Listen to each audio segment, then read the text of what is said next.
Hi everyone, this is Jin, and today I'm going to give you a metagame report on the Pokémon UNITE version 1.0. I'm going to talk about the Victory Road UNITE Open that my team and I think 279 other teams played in. I'm going to talk about the winners and their strategies, and I'm going to show you guys a tier list at the end of the video where I talk about every single Pokemon, list their strengths, and talk about their place in the metagame.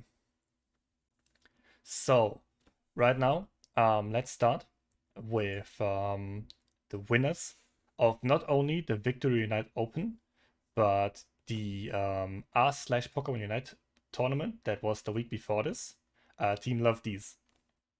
I watched their gameplay on Twitch after my team got eliminated, and they are quite amazing. They opened my eyes to strategies that I haven't considered yet, and I'm trying with this video to show you some of the insights that I've gotten. So first things first, let's talk about the team. The team that you see down here, like Eldegoss, Snorlax, Lucario, Ninetales, Cinderace, out of all 6 games that my team played in the tournament, this team comp was 5 of the teams. Was the exact same team. It was Cinderace in the jungle. It was Snorlax and Ninetales on top lane, and Lucario Eldegoss on bot lane.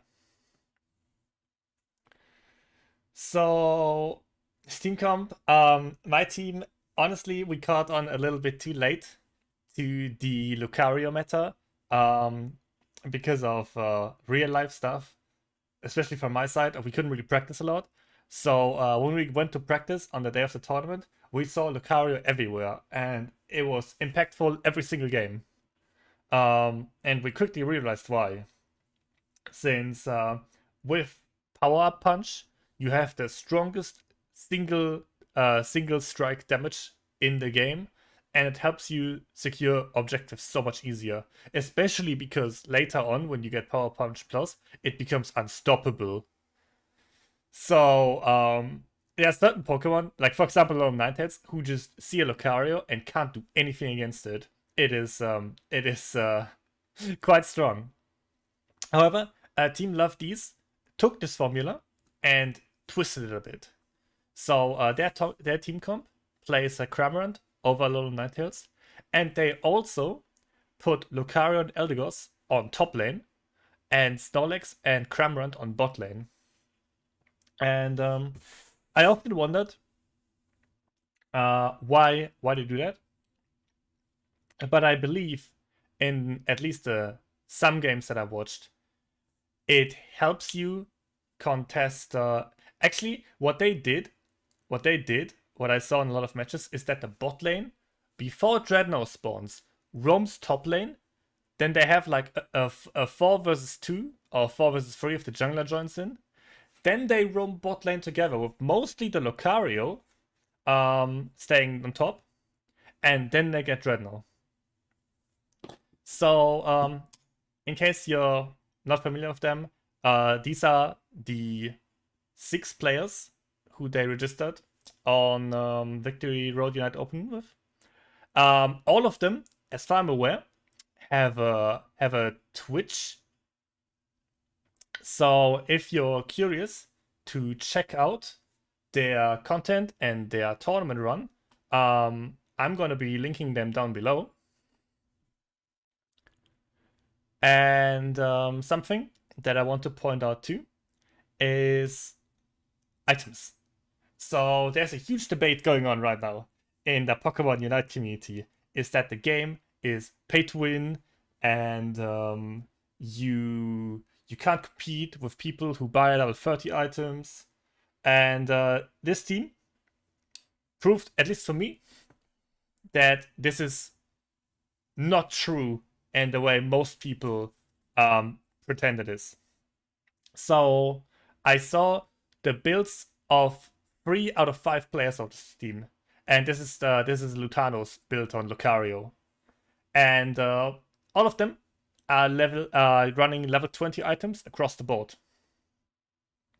which I believe, as a free-to-play player, aren't actually that hard to get. Like, if you were playing from the beginning, I'm pretty sure you should at least be 20, 20, 15 on your items right now. If not 20, 20, 20 already. I really, really believe that in order to be competitive, level 20 items is all you need, because that's when you unlock their third passive effect, like the strongest tier. So seeing them not run level 30 items but level 20 items was confirming what I was already thinking. So that was pretty nice. The other thing I want to talk about, matches. A lot of matches, especially in the top 4, were really low scoring matches, where all of them, like you see here, all of these players only scored once.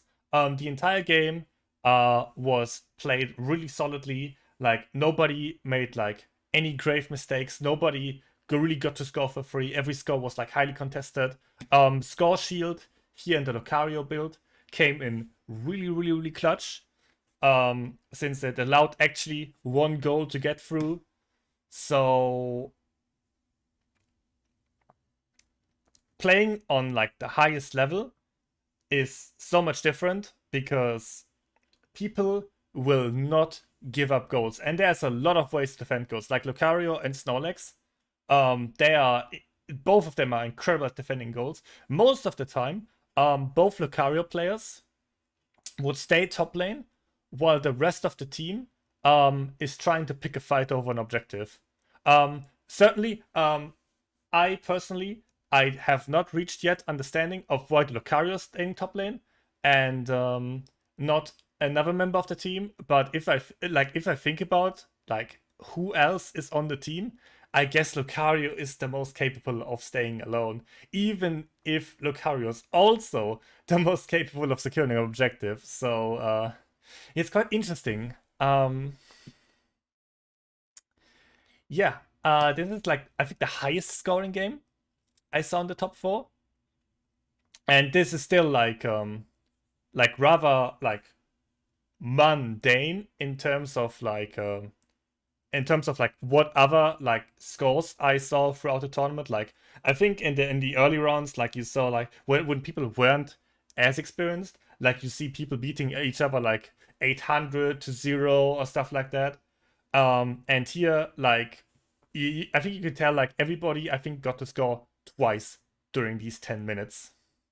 Once before Zapdos and once with Zapdos.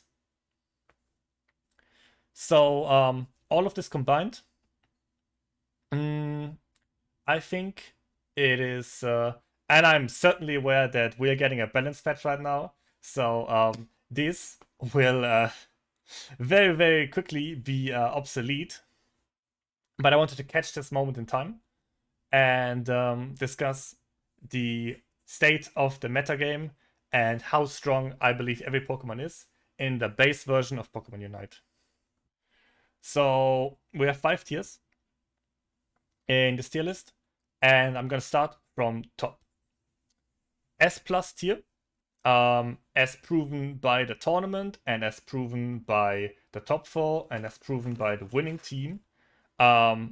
This is pretty much the core team that you're seeing everywhere in every single team that's trying to win. First off is Lucario, who I think right now is the strongest character in the game, and magically is also avoiding the balance patch. He is downright incredible. He has really high damage starting at level 1 and 3. It only gets more ridiculous at level 5, where he gets the skill Power Punch and delete half your health by dashing through you.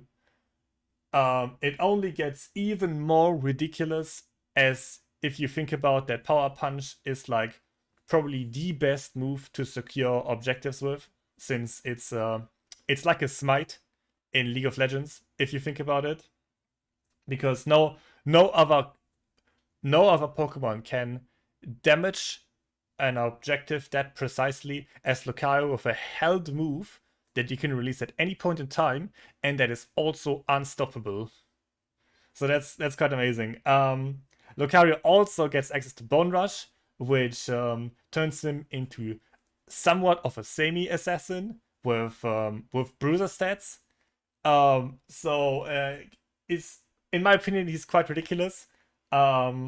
He is only gonna be stronger in the upcoming meta because his buddies in S plus tier are going to be nerfed and he remains untouched. In fact, he's even getting bug fixed with like some instances of power punch not being applied, not having the damage applied. So you will see more of this guy in the upcoming weeks.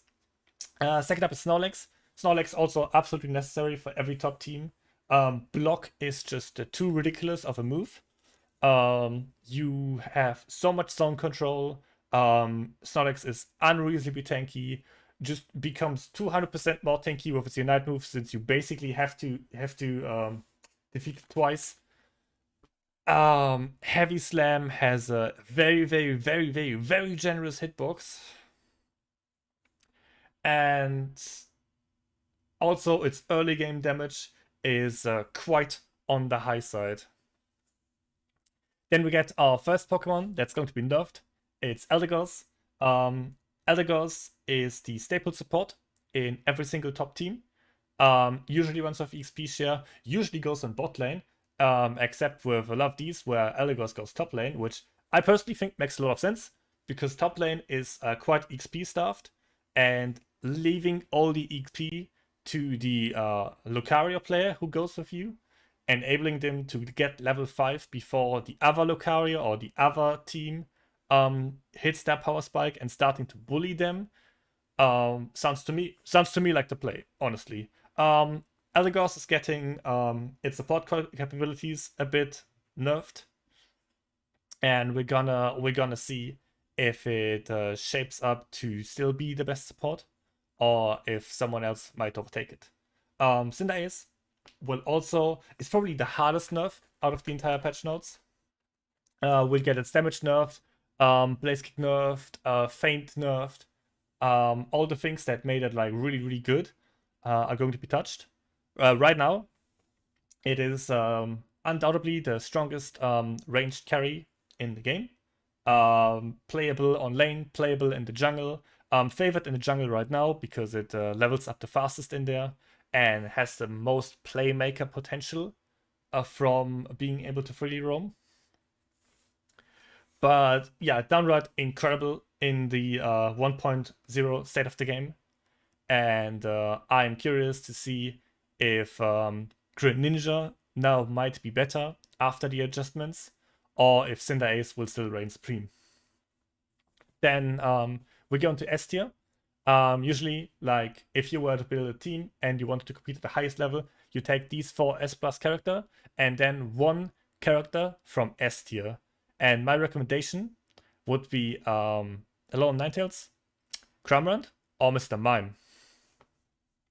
Reason for that is, first thing, they are a different damage type. They are all special attack damage, and they give your team the right amount of CC crowd control that they would need to finish fights.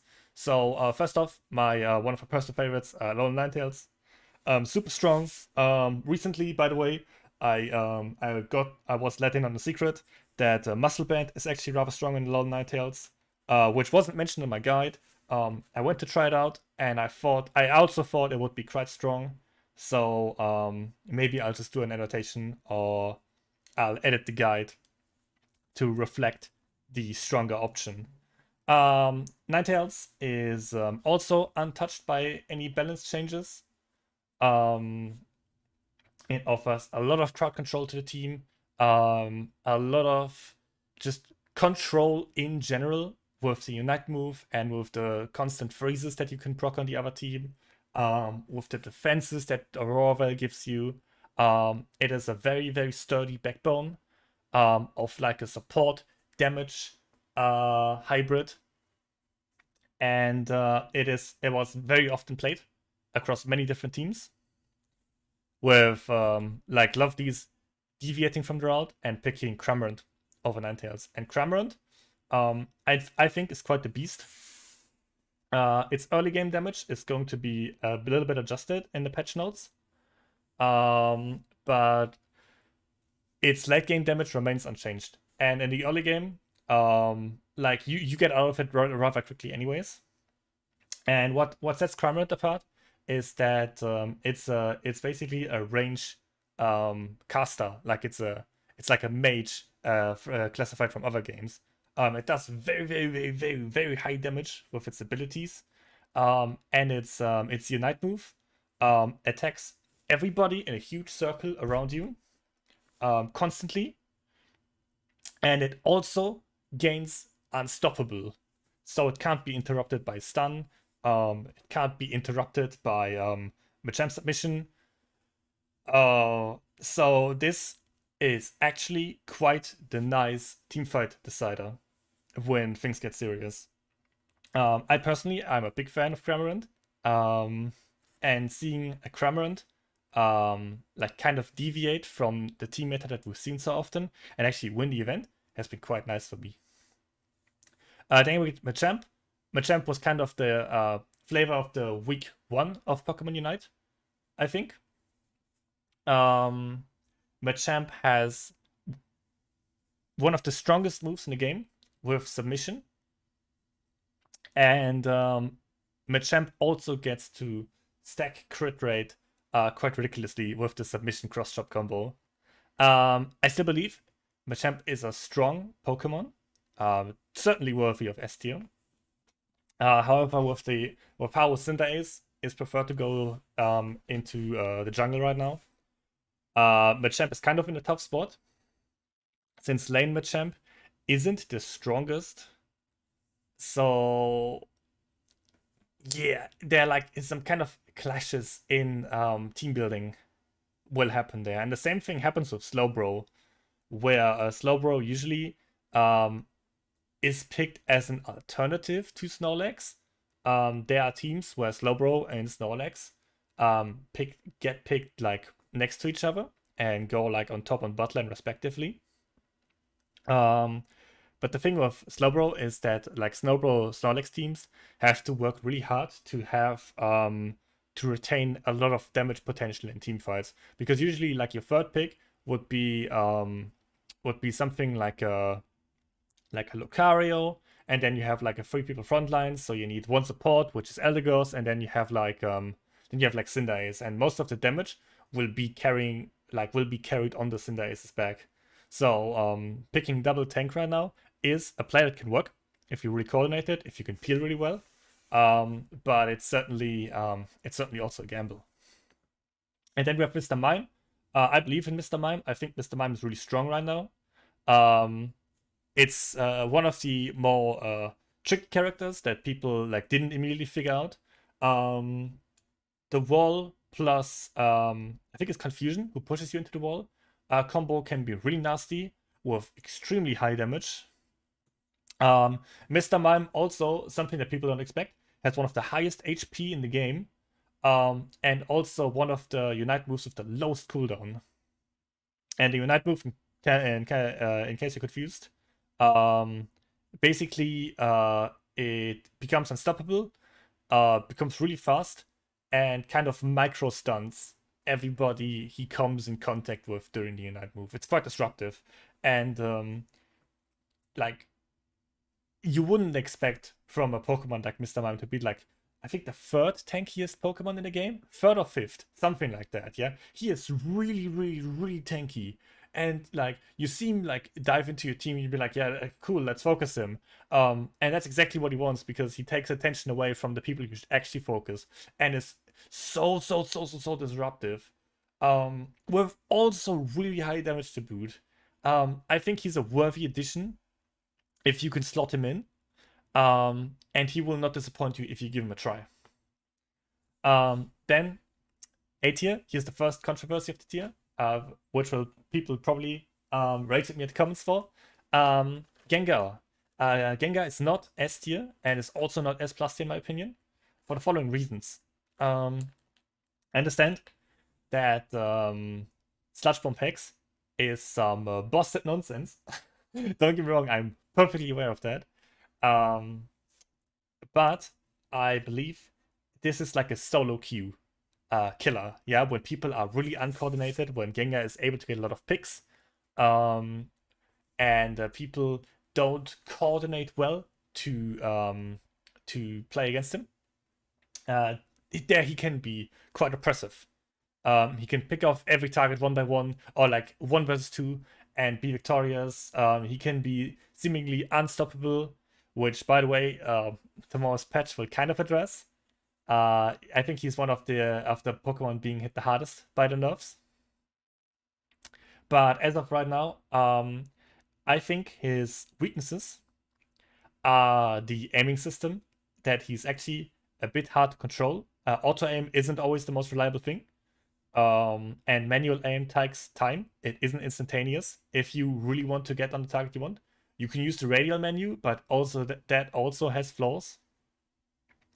And the second a team bands together and a Snorlax, for example, stands with block in the vulnerable carries that like need to be protected, Gengar is kind of out of his league. He can't really dive in to any backline that is protected by Snorlax, because he will be pushed out and be like be picked off immediately. It is yeah, it is like once a team gets coordinated, once a team gets aware of what Gengar can do, and play to their strengths against him, he's quite a hard time. Zeraora, it's an A tier. Not because he's not ridiculous, which is also going to be addressed in a patch. Unite Move does ridiculous damage. Discharge does ridiculous damage. But Zeraora is here because he doesn't have the overwhelming advantages. Like, basically, he's not broken, yeah? Not like Machamp, not like Cinderace, not like Lucario, which are all candidates to go in the jungle.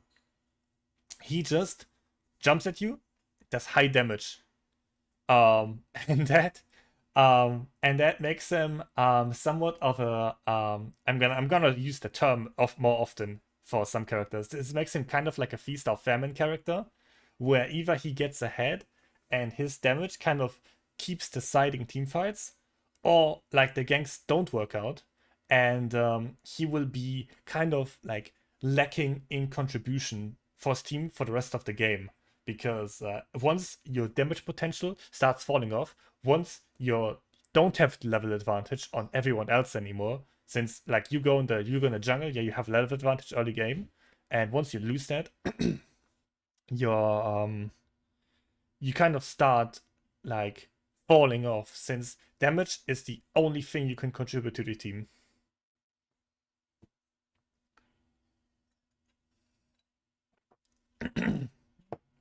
Then we have Pikachu, also one of the Pokemon that were called S tier in like the first early days of the game. Pikachu has the same problem, where like, if you don't think about Electro Web early game, offers mostly damage to the team.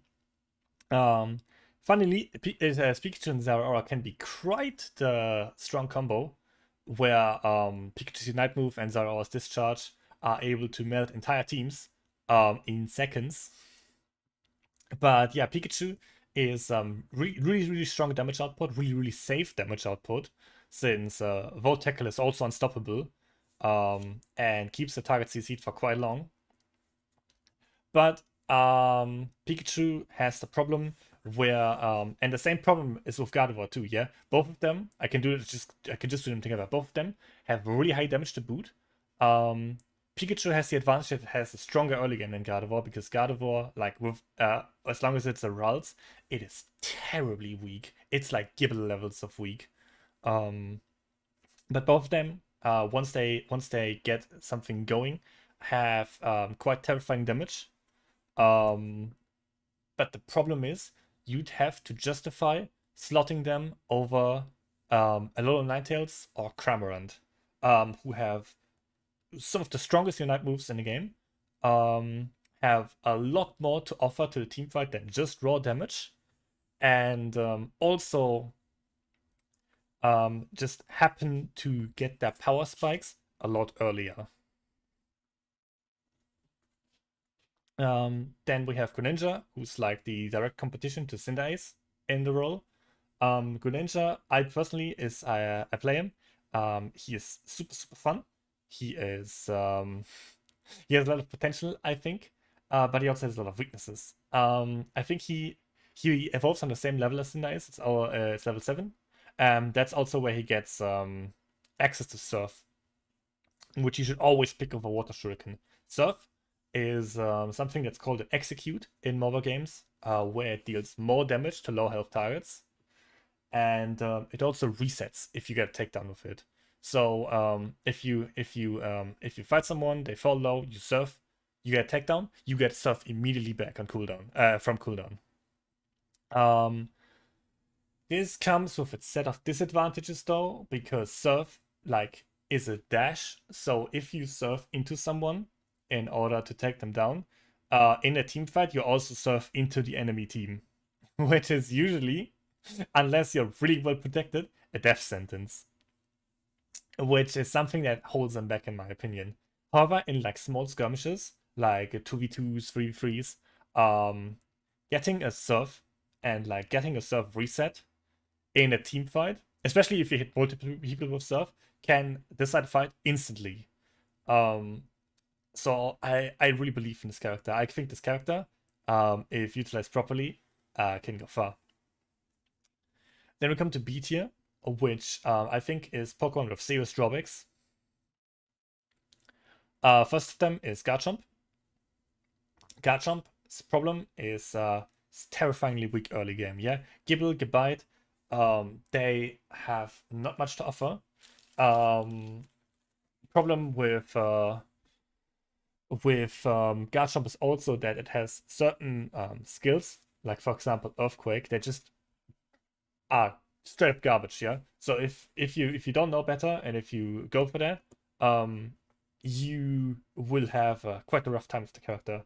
I think that endgame Garchomp with I think what is it, Dragon Rush and Dragon Claw, I think it was a Dig and Dragon Claw. Yeah, I think it was Dig and Dragon Claw who are the strong moves. That can be quite terrifying. It gets pretty strong effects once it gets the plus versions of its skills. But getting there means you basically forfeit being a real character for the first 5 minutes of the game. And with how impactful Dreadnought is right now, which I believe is like even a stronger objective than Zapdos, I don't think it's justifiable. Absol is another like Feast or Famine character, but to the highest degree. If you get ahead on Absol, you can make like 10 million YouTube montages of oh, I 1v4 the entire team. Oh, you can't run away from me. I'm Absol. Like it's a really exciting character, it's really fun. But the second you fall behind, the second your opponent gets to retaliate on your ganks, Absol cries cries tears of sadness. It has a rough, some of the roughest times coming back from a disadvantage. Once you fall behind and your damage doesn't suffice, like one-shotting enemy Pokemon, and at the second they'd be like, hey, wait, I can fight this guy. Oh, Absol is in real danger. So, and this is the thing, if you play top level matches where people realize this instantly, yeah, like, oh, this guy jumped on me, he won't win this fight, I can fight him, like where every mistake is punished immediately, this becomes quite hard to pull off. If you're a good player, yeah, if you have all the mechanical skill, if you know when to pick your fights and when not, you can certainly do it. But on a stage where like everybody makes little mistakes everywhere, Absol can be quite the fluctuating pick and performance for you. Same thing with Crustle. Actually, worst thing with Crustle, because Crustle I think is strongest if you play him with X Scissor and Shell Smash. Shell Smash in particular makes you unstoppable during startup and cleanses all debuffs. I love Crustle. Yeah, this has to be said. I love Crustle. and I wish Crustle was stronger. However, its main way of helping the team is X Scissor, which is like a free swipe, like bang, bang, bang. Like pretty long CC time, pretty nice damage, especially a couple of Shell Smash. A Body Barrier plus Unite move can save a teammate and do a lot of peel. But the problem is that not only are both Snorlax and Snowbro a lot stronger and the roles that Crustle is trying to fit, they also hard counter him. A Snorlax standing with block anywhere near Crustle means you can never press X Scissor, because the second you do, you will just be repelled by block and your move goes on cooldown. Same thing with slow roll surf. Same thing with any CC that hits you. If you get CC'd, if you get peeled, you can't help your team. You're basically just a fast walking tank that has no abilities left to protect their dying Ninetales and dying Cinderace that is right next to them. If Slowbro and Snorlax wouldn't be so oppressive, I think Crustle would have better chances. But as the game is right now, he is quite the sad little rock boy. Then with Charizard, I saw Charizard be on S tier on a Japanese tier list, and since then was thinking in my little mind, what could it be? What could Charizard offer to a team that I am not yet aware of? But I couldn't find it. Frankly, if you find it, please let me know in the comments. I would love to hear it. But right now, Charizard also has some of the weakest early games with Charmander. Really, really, really, really weak. Gets a bit stronger once it gets access to Chameleon and Fire Punch. And then with its Unite move, I think becomes something of a game changer, because the Unite move and Seismic Toss are admittedly really strong. However, the question is a Unite move that you use 3 to 4 times per game that might be quite game changing worth the pick? Especially, is it worth the pick over any of the other characters? Right now, I don't believe so. However, Charizard is one of the characters that gets buffed the most in the upcoming patch. So we might see some changes in this. I'm quite curious.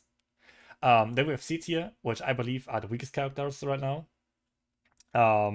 And the upcoming buffs. So this was done before I read the patch notes. Yeah, I didn't look at who gets buffed and who gets nerfed and put them on the list.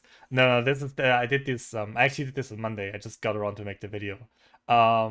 So these Pokemon, in my opinion, are all really weak. And if in a team where you're trying to win, should never be picked as they are right now. All 3 of them are getting buffs in areas where I also personally thought they need buffs. So I'm gonna be field crafting a little bit with that. First up is Talonflame. Talonflame has quite fun moves in Brave Bird and its Unite move. Can have quite the strong damage output, like almost comparable to Absol level. Suffers from the same problems where it gets behind, and it gets behind really fast. Basically just throws the entire game. And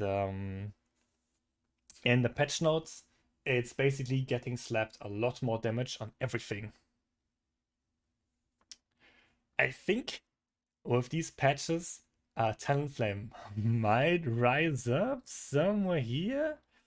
It depends on whether it's gonna be like stronger than Zeraora or not. We will see. I think Talonflame has a bit of potential, because Talonflame's Unite move can basically clear people of goals by like sweeping through it. It might open up opportunities to score. Might come really, really, really into factor in top level games where scoring is quite rare. We will see. Then there's Wigglytuff, which is like supposed to be like a close range kind of support. Who gets in, wake up, slaps a couple people, gets out, like, and it's just really cute. Problem is, Wigglytuff's really squishy. it has a hard time staying in the fight because it gets like touched by like a Lucario or Cinderace, and then in the worst case, it gets sent back to base. In the best case, it gets like one skill off and then gets sent back to base. It is so sad how squishy it is. And the patch notes are addressing exactly that. In the patch, it's going to be buffed in tankiness. It gets both defenses up. It gets HP up. I think it's also getting some of his offenses buffed. So Wigglytuff might become comparable to Mr. Mime in the future, who I think is its direct comparison, since they're both kind of mid to close range supports. They're both kind of trying to disrupt the enemy teams while staying in the fight. So this will also be quite interesting to see. And then right now, but definitely not forever, bottom of the barrel, Venusaur. I think Bulbasaur, when you start out, is quite strong. I think Razor Leaf is pretty good in early skirmishes. But Venusaur has the problem right now in 1.0 that its skills are terrifyingly bad. Solar Beam is like the staple pick. It's Solar Beam and Sludge Bomb. And in terms of damage and in terms of cooldowns, Venusaur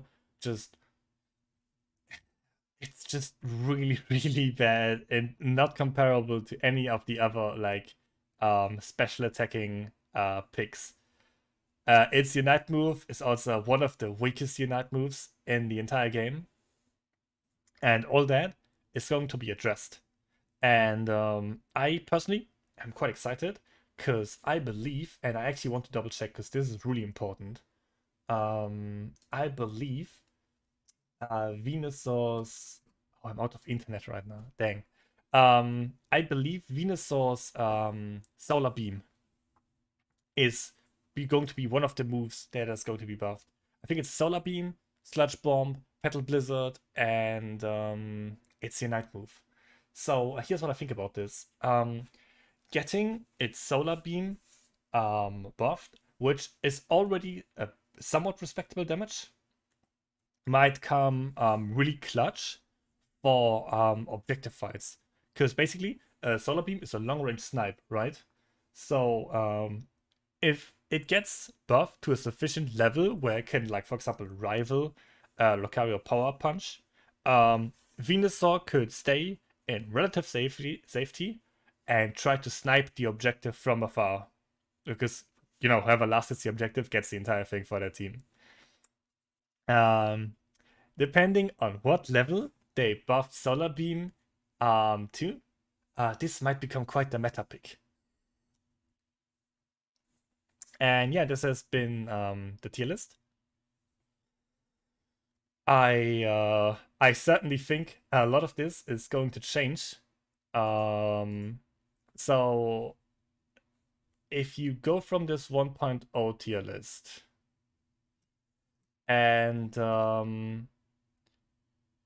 think about what should be changed in the upcoming patch, I predict it would be something like these two move down. Gengar probably moves down. This one moves up. This one moves up. This one moves up. This one moves up. It's really hard to tell, yeah. But I think the most potential out of all the Pokemon that we've seen is definitely Venusaur and definitely Charizard. Like if you want to pick something that people might not be ready for, if you want to pick something that might also be a favorite, I think these two might be buffed the most in the upcoming version. I'd also think this is like a good moment for Greninja fans because depending on how hard the Cinderace nerfs are, Greninja might earn its spot in the meta game. But yeah, this has been the meta report. I'll probably be doing a video tomorrow where I try some of the changes and see if I can confirm or deny some of the suspicions that I have. But for now, this has been Gintrax. Thank you all very much for watching, and I'll see you next time.